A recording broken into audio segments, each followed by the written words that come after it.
हरे कृष्णा। एकादशी का व्रत अत्यंत फलदायी होता है और चैत्र मास के शुक्ल पक्ष में आने वाली एकादशी को कामदा एकादशी के नाम से जाना जाता है।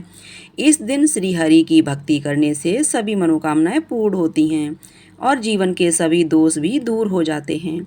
अगर इस व्रत को पूरे विधि विधान से किया जाए तो निश्चित रूप से भगवान विष्णु की कृपा प्राप्त होती है और ये एकादशी अपने नाम के अनुरूप ही फल प्रदान करती है, अर्थात भक्तों की सभी कामनाओं को पूर्ण करती है। कामदा एकादशी के दिन कुछ खास उपाय करके आप अपने जीवन की बहुत सारी समस्याओं से मुक्ति पा सकते हैं। लेकिन इस बार एकादशी के दिन अगर आप अपने जीवन से जुड़ा हुआ कुछ भी शुभ या नया काम करने जा रहे हों तो इस बार आपको सावधान रहना होगा। इस बार एकादशी पर ऐसा संयोग नहीं बन रहा है कि आप कोई नया काम कर सकें, अपने व्यापार से जुड़ा हुआ कर सकें या फिर कोई भी ऐसा काम जो आपके जीवन को और आगे ले जाने वाला हो, क्योंकि इस बार एकादशी के दिन भद्रा भी लग रही है और इस बार भद्रा का वास पृथ्वी लोक पर यानी मृत्यु लोक पर भी रहने वाला है। तो ऐसे में अगर भद्रा काल में कोई भी उपाय, कोई भी काम इस तरह से किया जाता है तो आपको आगे आने वाले जीवन में सुख प्रदान करने वाला हो, तो उसमें बहुत सारी परेशानियां आ सकती हैं या वह काम अशुभ भी आपके जीवन में प्रभाव डाल सकता है। तो भद्राकाल कब से कब तक रहेगा यह भी आप जानेंगे। अगर आपको जानकारी अच्छी लगे तो वीडियो को लाइक करके कमेंट बॉक्स में हरे कृष्णा जरूर लिखिएगा, क्योंकि आप वीडियो देखने के बाद वीडियो को लाइक करना या फिर कमेंट करना तो भूल ही जाते हैं। इस बार कामदा एकादशी का व्रत रहेगा 8 अप्रैल दिन मंगलवार को।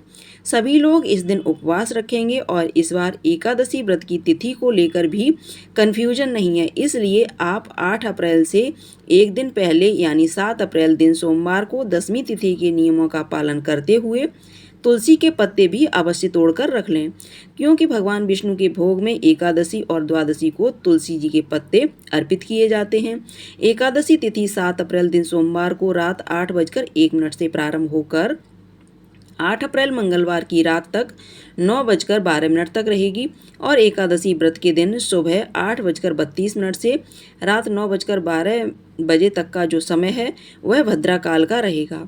और 8 अप्रैल मंगलवार को ब्रह्म मुहूर्त सुबह 4:39 से 5:27 तक रहेगा। इस दिन सूर्योदय होगा सुबह 6:16 पर और सूर्यास्त होगा शाम 6:41 पर। प्रातःकाल पूजा का मुहूर्त सुबह 4:52 से 6:03 तक, शाम की पूजा का मुहूर्त शाम 6:42 से 7:51 तक और अभिजीत मुहूर्त दोपहर 12:03 से 4:30 तक रहेगा। अब बात करते हैं 8 अप्रैल दिन मंगलवार को रात 9:13 से प्रारंभ होगी और इसी के साथ ही हरिवासर का समय भी शुरू हो जाएगा और हरिवासर का समय 9 अप्रैल को सुबह 2:45 तक समाप्त हो जाएगा। द्वादशी तिथि समाप्त होगी 9 अप्रैल बुधवार को रात 10:55 पर और इस बार द्वादशी भी है। बहुत से ऐसे संयोग आने पर एकादशी और फिर अगले दिन द्वादशी तिथि को भी उपवास रखते हैं और इस बार की द्वादशी मदन द्वादशी। अगर द्वादशी के दिन संतान प्राप्ति की कामना से व्रत रखा जाए तो संतान की प्राप्ति होती है और दाम्पत्य जीवन में अगर मधुर संबंध बनाने के लिए व्रत रखा जाए तो दाम्पत्य जीवन भी मधुर रहता है। 9 अप्रैल बुधवार को सूर्योदय होगा सुबह 6:15 पर, सूर्यास्त होगा शाम 6:41 पर। स्वयं व्रत खोलने से पहले आपको भगवान विष्णु, भगवान श्री कृष्ण का विधि विधान से पूजन करना चाहिए। भगवान को सात्विक चीज़ों का भोग लगाएं, साथ में तुलसी का पत्ता जरूर रखें और इसके बाद अपनी सामर्थ्य के अनुसार कुछ न कुछ दान करें। इसके बाद आप शुभ मुहूर्त के अंदर व्रत का पारण करें, व्रत खोल सकते हैं। दोनों ही दिन उपवास रखने के इच्छुक हों उन्हें इस दिन नमक का या अन्न का त्याग करना चाहिए।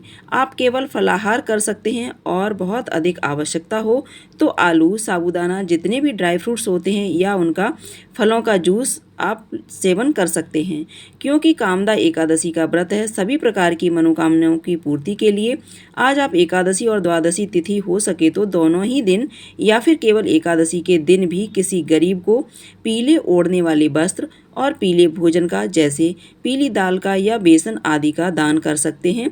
इस तरह से ये दान किसी निर्धन को किया जाए तो मनोकामना अवश्य पूर्ण होगी और भगवान श्री हरि की कृपा सदैव बनी रहेगी। ये थी आज की वीडियो। उम्मीद है आपको वीडियो पसंद आई होगी।